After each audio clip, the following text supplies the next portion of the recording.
அனைத்து பெரியோர்களுக்கும் நண்பர்களுக்கும் கணியரின் அன்பான வணக்கம். இன்னைக்கு நம்ம பார்க்க இருக்கிற சிறப்பான தகவல் என்னன்னு கேட்டீங்கன்னா, குரு பயிற்சி வாக்கிய முறைப்படி எப்படி இருக்கும், எப்ப பயிற்சி ஆகிறாரு, குரு எந்தெந்த ராசிக்கு என்ன நிலைமையில் இருக்காரு, அவர் என்னென்ன பலனை கொடுக்க போறாரு அப்படின்றத நம்ம பார்க்க போறோம். வாக்கிய முறைப்படி வருகிற சித்திரை மாதம் 28ஆம் தேதி 11/5/2025 ஞாயிற்றுக்கிழமை மத்தியானம் 1:24க்கு ரிஷபராசியிலிருந்து மிதுன ராசிக்கு குரு பயிற்சி ஆகிறார். இதுல எப்போதுமே ஒரு ராசியிலேருந்து இன்னொரு ராசிக்கு பயிற்சி ஆவார். அதோட ஒரு சில நேரம் இருப்பாங்க. இந்த டைம் என்ன ஆகுதுன்னு கேட்டிங்கன்னா, மிதுன ராசியில இருந்து சித்திரை மாதம் 28ஆம் தேதி மிதுன ராசிக்கு வராரா. அதுக்கு அடுத்து என்னன்னா, புரட்டாசி மாதம் 22ஆம் தேதி ஆங்கில தேதி 8/10/2025 புதன்கிழமை 6:55 கடகத்துக்கு பயிற்சி ஆகிறார். அப்படி அங்கேயும் இருக்கிறது இல்லை. அப்புறம் என்ன பண்றாரு, மார்கழி மாதம் 6ஆம் தேதி 21/12/2025 ஞாயிற்றுக்கிழமை 6:20 காலையில கடகத்துல இருந்து வக்கரமாக மிதுன ராசிக்கு மீண்டும் பயிற்சி ஆகிறார். அப்ப கிட்டத்தட்ட இந்த வருடம் மட்டும் 3 பலன்களை சொல்ல வேண்டியது இருக்கு. 3 ராசிக்கு உரிய பலன்கள் மாறி மாறி வரும். அப்ப ரிஷபராசியில அதிக காலம் இருந்தாலும் கூட டக்குன்னு 5 மாசம் கழிச்சு கடகராசிக்கு பயிற்சி ஏறார். அப்ப எப்படின்னாக்கா, ஒரு நிலையான பலன்கள் இருக்குமா அப்படின்னாக்க ரொம்ப குறைவு. அப்ப அதுல இருந்து ஒரு 2 மாசம் கழிச்சு திருப்பியும் வக்கரமாக மிதுன ராசிக்கு வந்துடுறாரு. ஆக ஒரே மாதிரி பலன்கள் வர்றது வாய்ப்பு ரொம்ப குறைவு. சரி, குரு பயிற்சி வச்சு எப்படி பலன் சொல்றது அப்படின்னு பார்த்தோம்னா, இப்ப அவங்க சந்திரனுக்கு கோச்சார குரு எந்த ராசியில வர்றாரு அப்படின்னு நம்ம தெரிஞ்சுக்கிறோம். அப்ப தெரிஞ்சுக்கிட்டோம்னா, அதாவது அதாவது குரு சந்திரன் இருக்க ராசிலேயே வந்தா அதுக்கு ஜென்ம குருன்னு பேர். இப்ப சந்திரன் நிற்கும் ராசியில இருந்து 2ஆம் இடம், 5ஆம் இடம், 7ஆம் இடம், 9ஆம் இடம், 11ஆம் இடத்துல குரு இருந்தார்னா அவங்களுக்கெல்லாம் அமோகமான காலம்னு பேர். அப்ப மற்ற இடங்கள் எல்லாம் அவ்வளவு திருப்தியான அமைப்புல இல்லை. இப்ப நம்ம இந்த குரு இருக்கும் ஸ்தானத்துக்கும் பலன் கொடுக்க போறோம். அவர் பார்க்கறத வச்சும் அதன் மூலியமா ஏதாவது நற்பலன்கள் கிடைக்குமா அப்படின்றது 2 விஷயத்தையும் பார்க்க போறோம். ஏன்னா பார்வையை அதிகமா நம்ம கணக்கு எடுக்க வேண்டியது இல்லை என்றாலும் கூட, ஒரு மோசமா ஒரு பலகீனமான அமைப்புல உட்கார்ந்துருக்கும் போது பார்வையினாலாவது ஏதாவது நற்பலன்கள் கிடைக்குமா, அல்லது வேற யார் மூலியமாவது நமக்கு நல்ல பலன்கள் கிடைக்குமா அப்படின்றத நம்ம பார்க்க போறோம். இப்ப நம்ம பார்க்கறது வாக்கிய முறைப்படி நம்ம குரு பயிற்சி எப்படி இருக்கு அப்படின்றத பார்க்க போறோம். அதாவது எப்போதுமே மகிழ்ச்சியா இருக்கிற ராசி எது அப்படின்னு பார்த்தோம்னா மிதுன ராசி தான். ஆணையும் பெண்ணையும் அந்த மிதுன ராசிக்குரிய சின்னமாக பயன்படுத்தி இருப்பாங்க. அப்ப இருவரும் அதாவது ரொம்ப மகிழ்ச்சியா இருக்கக்கூடியதுன்னு சொல்றது பேர். அதுல மிருகசீரிஷ நட்சத்திரம் இருக்கு, அதுல திருவாதிரை இருக்கு, புனர்பூசம் இருக்கு. இது திருவாதிரை ஒரு இசை பிரியர்களாக இருப்பாங்க, புனர்பூசம் ரொம்ப சைலண்டா இருப்பாங்க. ஆனா மிருகசீரிஷம் பாருங்க, எப்ப பார்த்தாலும் குசியா எதையா ஒண்ணு பண்ணிக்கிட்டு இருப்பாங்க. இவங்களுக்கு இந்த உடல்ல பாருங்க ஏசி ஆகிறதே இல்லை, இந்த குளிர்ச்சியை விரும்புறது கிடையாது. அதெல்லாம் கொஞ்சம் உடல் வாகுகள்லாம் கொஞ்சம் கரெக்ட் பண்ணிக்கிறணும். அதே மாதிரி பஸ்ல போகும்போது இதுல எல்லாம் கொஞ்சம் இந்த ஏசி பஸ்ல எல்லாம் போகும்போது ரொம்ப உடல் சோர்வடைகிறாங்க. அந்த உடம்ப நீங்க சரி பண்ணிக்கிட்டீங்கன்னாவே போதும். ஏன் காரணம் அப்படின்னு பாத்தீங்கன்னா, ஜென்ம ராமர் வனத்திலே சீதையை சிறை வைத்ததும் அப்படின்னு சொல்லப்பட்டிருக்குது. அப்ப ராமருக்கே அந்த பிரச்சனை இருக்குன்னா நம்ம எம்மாத்திரம்னு யோசனை பண்ணி பாருங்க. அடுத்தது, நம்ம செய்யாத தப்புக்கு சிறைப்பட நேரிடும் அப்படின்னா என்ன அர்த்தம் அப்படின்னா, ஜெயிலில் கொண்டு வச்சிருவாங்கன்னு அர்த்தம் கிடையாது. அதாவது யாருக்கிட்டையாவது நம்ம மனசை பறி கொடுத்து சிறைப்பட்டுருவோம். அவங்களை விட்டுட்டு வெளியில வர முடியாத அளவுக்கு சூழ்நிலைகள் வந்துடும். அப்ப இளம் பெண்களாக இருக்காங்க, இளம் பசங்க இருக்காங்க, கல்யாணத்துக்காக காத்திருக்கவங்க யாருக்கிட்டையாவது போய் சரண்டர் ஆக வேண்டிய சூழ்நிலைகள் வந்துடும்.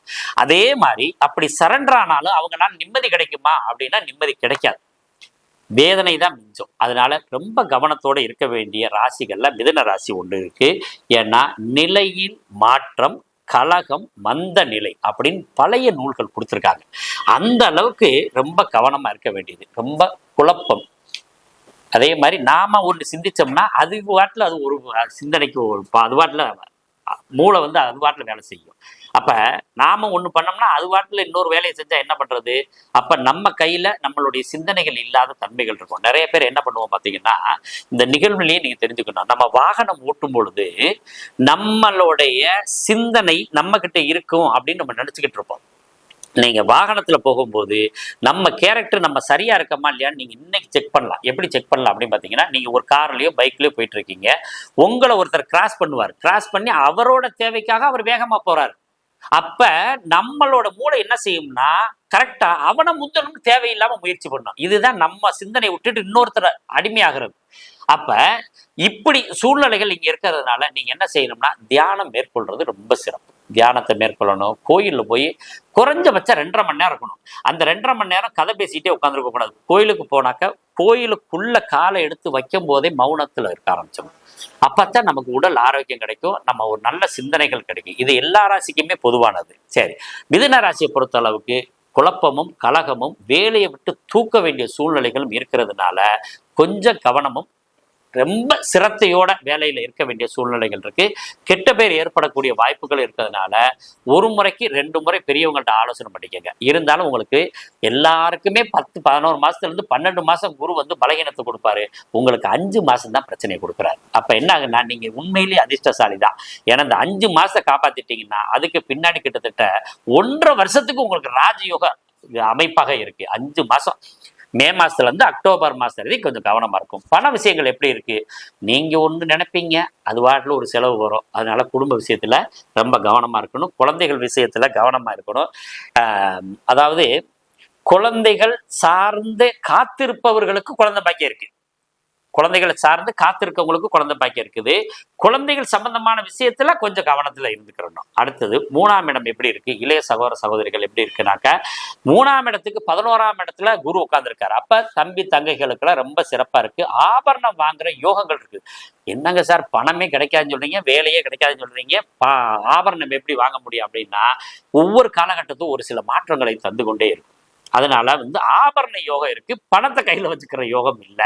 வேலை இழப்பீடுகள் இருக்கு, ஆனா பண வருவாய் உண்டு. இப்படி எல்லாம் இருக்கு. ஒரு சின்ன சின்ன குழப்பங்கள் எப்போதுமே இருந்து கொண்டேதான் இருக்கும். அதுல வந்து உங்களுக்கு 3ஆம் பாவகம், அதாவது சிறுதூர பயணங்கள்ல வெற்றி இருக்கு, ஆபரணம் வாங்குற யோகம் இருக்கு, நோய் தாக்கம் குறைவாக இருக்கு. அதுல ஒன்றும் கவலைப்பட வேண்டியதில்லை. அம்மா வகை விஷயங்கள் எப்படி இருக்கு அப்படின்னு பாத்தீங்கன்னா, தாய்க்கு ஒரு பதவி உயர்வு கிடைக்கக்கூடிய வாய்ப்புகள் இருக்கு. தாய் ஸ்தானத்துக்கு இவங்களுக்கு பாத்தீங்கன்னா, அதே மாதிரி அம்மாவோட சொத்து பத்துக்கள்ல யாரா எதிர்பார்த்துக்கிட்டு இருந்தவங்க அவங்களுக்கு நல்லா இருக்கு. இன்னொன்னு வாகனம் வாங்குறவங்க யோகமும் உங்களுக்கு இருக்கு. புதிய வாகனம் வாங்குறது இதெல்லாம் ரொம்ப சிறப்பா இருக்கு. 4ஆம் இடம் சார்ந்த விஷயத்துல உங்களுக்கு பரிபூர்ண சிறப்பு இருக்குன்னு சொல்லலாம். பூர்வீக சொத்து, பூர்வீக சம்பந்தமான விஷயத்துல ரொம்ப பெரிய பாக்கியம் இருக்கு. இந்த காலகட்டத்துல ஒரு புத்திர பாக்கியம் உங்களுக்கு ரொம்ப சிறப்பா இருக்கு. இந்த மிதுன ராசிக்காரவங்களுக்கு தத்து புத்திர யோகம் அப்படின்னு சொல்றோம் இல்லையா, அதுக்காக காத்துக்கிட்டு இருக்கவங்களுக்கு அற்புதமான தத்து புத்திர யோகம் கிடைக்கும். அதுல தந்தை வழியிலேயே உங்களுக்கு கிடைக்கக்கூடிய வாய்ப்புகள் இருக்கிறதுனால இந்த முயற்சியை விட்டுறாதீங்க. ரொம்ப வருடமா காத்துக்கிட்டு இருக்கவங்களுக்கு இந்த வருஷம் ஒரு பெரிய சிறப்பு இருக்கு. பொதுவாக நீங்க குழந்தை பாக்கியத்துல யாராருக்கெல்லாம் ரொம்ப தடுமாற்றம் இருக்கோ அவங்க எல்லாம் மிதுன ராசிக்காரங்க வீட்டுல போய் தங்க சொல்லுவோம். அதுவே ஒரு பரிகாரம். ஏன்னா அந்த இடத்துல மிதுன ராசியில தான் ஆணு பெண்ணு இணைஞ்ச ராசி.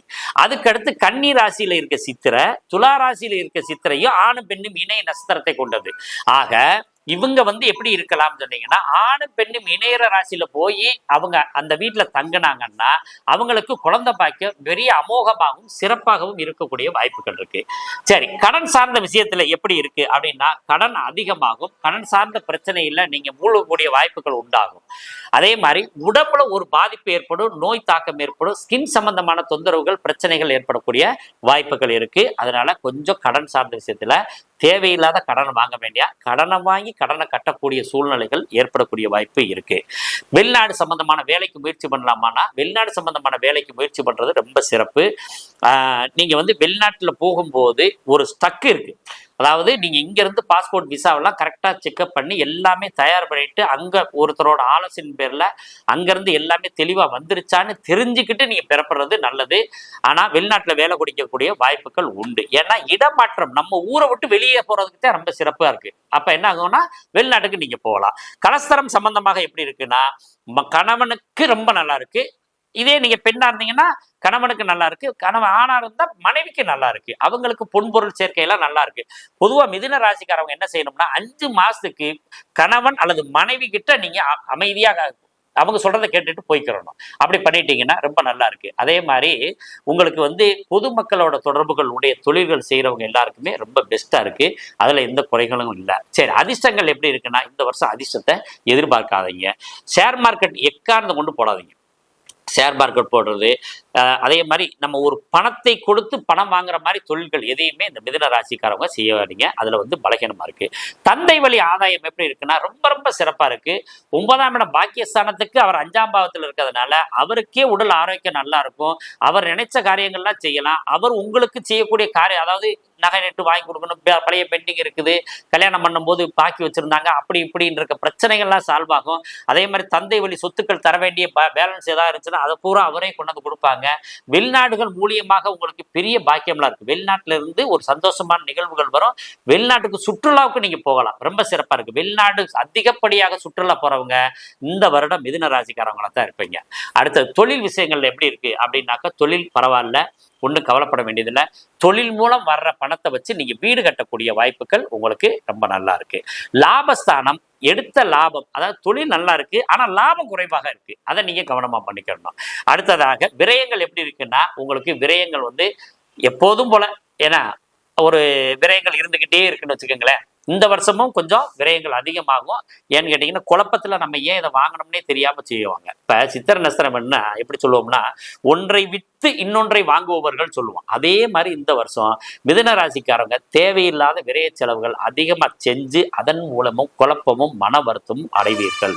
அதுல ரொம்ப கவனமா இருக்கணும். அடுத்தது, சிறுதொழில் பண்றவங்களுக்கு எப்படி இருக்கு அப்படின்னா, சிறுதொழில் பண்றவங்களுக்கு மிகப்பெரிய வெற்றிகள் காத்திருக்கு. அதே மாதிரி பயணங்கள் மூலமா இருக்கவங்களுக்கு எல்லாம் ரொம்ப சிறப்பா இருக்கு. இப்போ போஸ்ட்மேனு இந்த மாதிரி பயணம் மூலமா உத்தியோகத்துல இருக்காங்க, அவங்களுக்கு பதவி உயர்வு ரொம்ப சிறப்பா இருக்கு. அதே மாதிரி ஆபரணம் வாங்கலாம் உங்களுக்கு சொல்லியிருக்கோம். வியாபாரம் செய்யறவங்களுக்கு ஒரு மத்தியம பலன் தான், இயல்பான தன்மை இருக்கும். குழப்பத்தினால அந்த வியாபாரத்தை விடாம பாத்துக்கிட்டீங்கன்னா போதுமானது. அதுக்கு தான் கோயில் குளத்துக்கு போக சொல்லியிருக்கோம். அடுத்தது, மாணவர்களுக்கு எப்படி இருக்குன்னா, நீங்க படிக்கிற படிப்பு பரீட்சையில உட்காரும் போது மறக்கக்கூடிய சூழ்நிலை இருக்கு. அப்ப உங்களுக்கு மே மாசத்துக்குல இருந்து அக்டோபர் மாசம் நீங்க எந்த பரீட்சை எழுதணுமோ அதற்க வந்து நீங்க ரொம்ப தெளிவா இருந்துக்குங்க. ஒருவேளை தள்ளி போட முடியும் அப்படின்னு நினைச்சீங்கன்னா 10வது மாசத்துக்கு மேல பரீட்சை எழுதுங்க. அதுல நீங்க மிகப்பெரிய வெற்றி அடைவீங்க. பண வருவாயும் உங்களுக்கு நல்லா இருக்கும், குடும்ப வாழ்க்கையும் நல்லா இருக்கும். ரொம்ப சிறப்பான அமைப்புகள்ல இருக்குது. சினிமா சம்பந்தப்பட்டவங்களுக்கு எடுத்த படங்கள் ஓடாது. நீங்க எடுத்ததுல குழப்பம் அடையும். நம்ம தான் நடிச்சோமா, இதை போய் நம்ம நடிச்சிட்டோமே அப்படின்னு சொல்ற மாதிரி ஒரு சூழ்நிலைகள் வரும். ஒரு சில ஹீரோக்கள்லாம் பார்த்தீங்கன்னா, இந்த படத்தை நான் தேர்ந்தெடுத்திருக்க கூடாது அப்படின்னு சொல்லுவாங்க இல்லையா, அந்த மாதிரி பலகீனம்லாம் இந்த வருஷம் இருக்கு. அதனால மே மாசத்துல இருந்து அக்டோபர் மாசத்துல எந்த படத்தையும் நீங்க கமிட் ஆகாதீங்க. ஒன்று முன்னாடியே புக் பண்ண படத்தை நீங்க ஆரம்பிச்சு போகலாம். இல்லாட்டி நீங்க ரிலீஸ் பண்ண வேண்டியது அக்டோபர் மாசத்துல இருந்து டிசம்பர் மாசத்துக்குள்ள படத்தை ரிலீஸ் பண்ணுங்க. இந்த காலகட்டம் தான் உங்களுக்கு ரொம்ப சிறப்பாக இருக்கு. மகளிருக்கு எப்படி இருக்குன்னா, குழப்பங்கள் மிஞ்சும், தேவையில்லாத பிரச்சனைகளை மாட்டுவீங்க. கொஞ்சம் கவனமா இருக்கணும். அதே சமயத்துல தந்தை மூலியமாகவோ தாயின் மூலியமாகவோ ஏதாவது ஒரு ஆலோசனை கேட்டுக்கிட்டு நீங்க செய்யறது சிறப்பு.